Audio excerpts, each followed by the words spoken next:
Welcome back in Live Now. I'm Austin Westfall. We will keep you posted on those storms if any major developments come through. But for now, we are going to move on to some more top headlines of the day. Let's take a look here at something that we heard earlier yesterday. President-elect Trump asking the Supreme Court on Friday to pause the potential TikTok ban from going into effect until his administration can pursue a, quote, political resolution to the issue.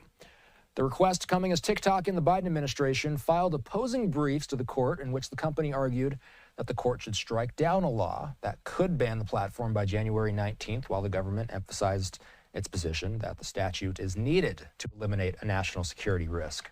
So we've been following this closely, of course, and this is something that we'll continue to follow into the new year because this is something that the Supreme Court will be hearing arguments about on January 10th.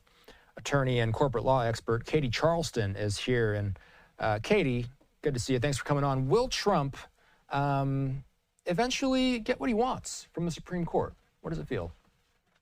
He very may well. And frankly, the Supreme Court should heed his request for a stay when he is the upcoming elected president and has a possible chance of negotiating a deal that would save a platform that 170 million Americans use. Yeah, so ultimately that is something that's a big point of curiosity for me. More than 170 million people use this app. If you're going by census numbers, that's about half of the country. Does the sheer popularity of the app weigh into how this thing rolls? Absolutely. There could be severe backlash and First Amendment issues that arise that could have long-lasting effects. We have a platform that is likely here to stay. I don't see a ban outright coming anytime soon. And frankly, if President Trump has the potential to save the platform and negotiate a deal that could secure the concerns of the nation as to data privacy and user information, then we absolutely should allow him to do that. Trump has said that he wants to find a political resolution to this issue. What exactly is a political resolution to a legal issue? What does that mean?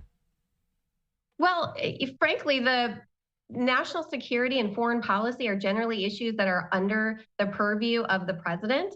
And he is talking about using the authority of his administration to negotiate a deal to save TikTok and also alleviate the concerns of this national security and privacy issue.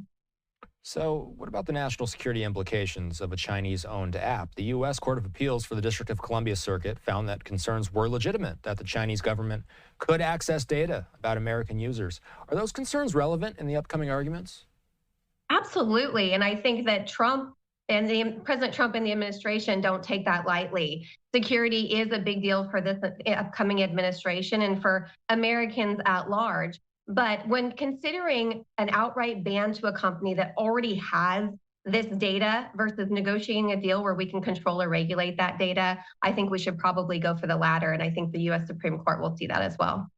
Trump and Republicans are going to be controlling the White House and Congress come January 20th. No matter how this thing plays out with the Supreme Court, could they just simply make their own laws regarding TikTok once they're in office? Well, certainly because President Trump will have the authority to use the administration to make foreign policy and, alleviate these concerns. And the legislation will be able to enact bills and laws to also correct any kind of issues with national security is going to take time. And right now we have a potential for a decision to be stayed so that a deal can be had and this can all be behind us and alleviate security concerns sooner. And we should allow that to happen. Okay, so let's put this in plain English before we go. What's your gut feeling? Is TikTok actually going to get banned? No, I think TikTok's here to stay. All right. Katie Charleston, appreciate your time. Take care. Have a good weekend. Thank you. You too.